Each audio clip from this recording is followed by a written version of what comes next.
ओम कृष्णाय वासुदेवाय हरे परमात्मने प्रणतः क्लेश नाशाय गोविंदाय नमो नमः। जय श्री राधे कृष्णा। आप सभी का दिन शुभ और मंगलमय हो। भगवान श्री कृष्ण और राधा रानी की कृपा आप सभी पर बनी रहे। आप सभी के लिए आज हम सुनाने जा रहे हैं मार्गशीर्ष मास की कथा, अध्याय 25, जिसमें आप सभी आज सुनेंगे कालिया के कालिया दह में आने की कथा तथा भगवान का व्रजवासियों को दावानल से बचाना। मित्रों, मार्गशीर्ष का महीना भगवान कृष्ण को समर्पित होता है और मार्गशीर्ष ही भगवान कृष्ण हैं।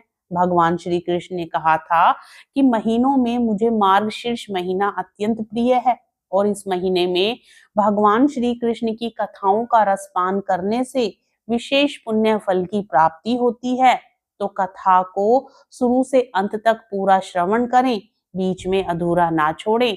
तो आइए पूर्ण श्रद्धा भाव के साथ भगवान की कथाओं का श्रवण करते हैं। प्रेम से बोलिए श्री राधा कृष्ण भगवान की जय, सर्व देवी देवताओं की जय। राजा परीक्षित ने पूछा, भगवान कालिया नाग ने नागों के निवास स्थान रमणक द्वीप को क्यों छोड़ा था और उस अकेले ने ही गरुड़ जी का कौन सा अपराध किया था?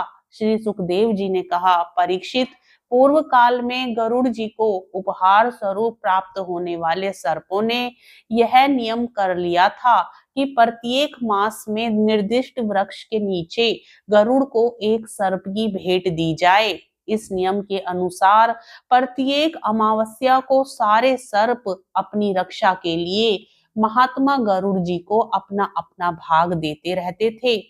उन सर्पों में कुद्रु का पुत्र कालिया नाग अपने विष और बल के घमंड से मतवाला हो रहा था। उसने गरुड़ का तिरस्कार करके स्वयं तो बलि देना दूर रहा, दूसरे सांप जो गरुड़ को बलि देते उसे भी खा लेता।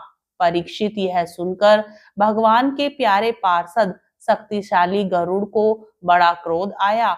इसलिए उन्होंने कालिया नाग को मार डालने के विचार से बड़े वेग से उस पर आक्रमण किया।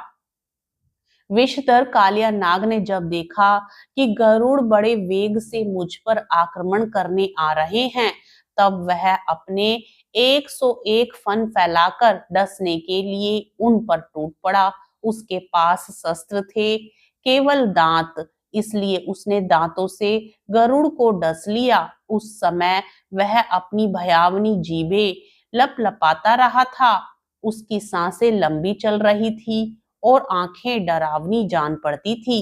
ताक्षर्य नंदन गरुड़ जी विष्णु भगवान के वाहन हैं और उनका वेग तथा पराक्रम भी अतुलनीय है। कालिया नाग की यह ढिठाई देखकर उन्होंने क्रोध और बढ़ गया तथा उन्होंने उसे अपने शरीर से झटककर फेंक दिया एवं अपने सुनहले बाएं पंख से कालिया नाग पर बड़े जोर से प्रहार किया। उनके पंख की चोट से कालिया नाग घायल हो गया। वह घबराकर वहां से भागा और यमुना जी के इस कुंड में चला आया। यमुना जी का यह कुंड गरुड़ के लिए अगम्य था, साथ ही वह इतना गहरा था कि उसमें दूसरे लोग भी नहीं जा सकते थे। इसी स्थान पर एक दिन क्षुधातुर गरुड़ ने तपस्वी स्वभारी के मना करने पर भी अपने अभिष्ट भक्ष्य मत्स्य को बलपूर्वक पकड़कर खा लिया। अपने मुखिया मत्स्य राज के मारे जाने के कारण मछलियों को बड़ा कष्ट हुआ। वे अत्यंत दीन और व्याकुल हो गई।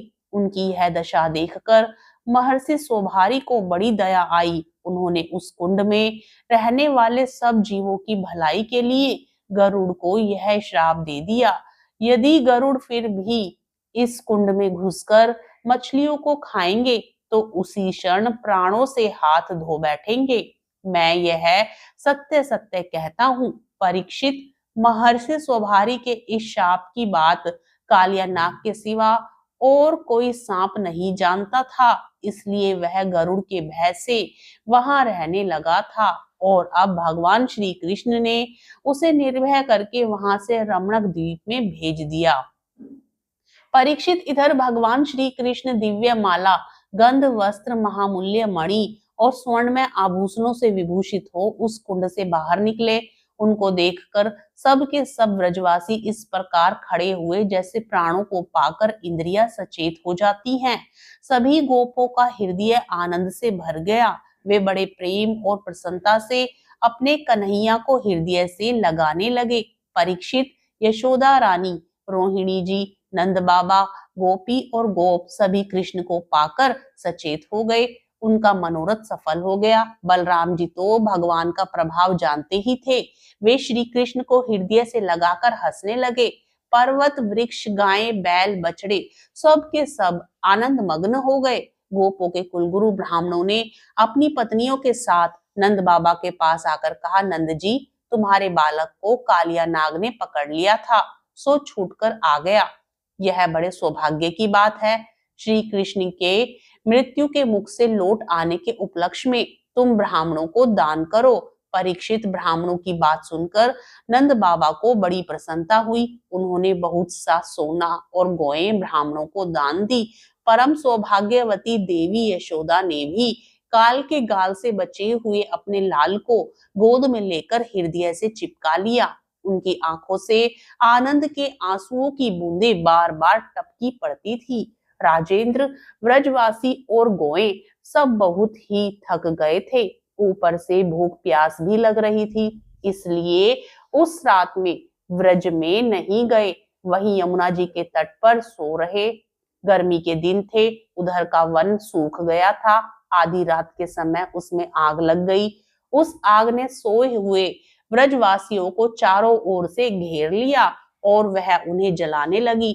आग की आंच लगने पर ब्रजवासी घबराकर उठ खड़े हुए और लीला मनुष्य भगवान श्री कृष्ण की शरण में गए। उन्होंने कहा, प्यारे श्री कृष्ण, श्याम सुंदर, महाभाग्यवान बलराम, तुम दोनों को बल विक्रम अनंत है।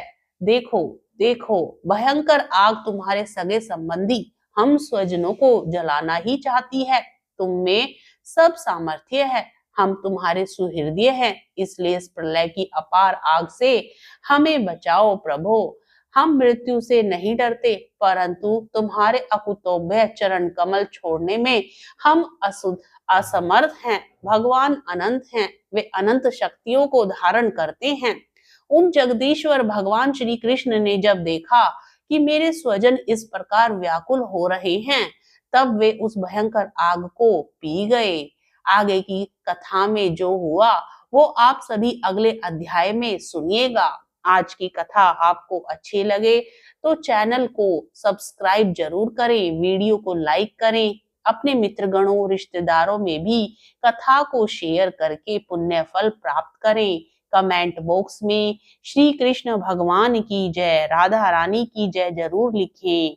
हरे कृष्णा हरे कृष्णा, कृष्णा कृष्णा हरे हरे, श्री कृष्ण गोविंद हरे मुरारी, हे नाथ नारायण वासुदेव।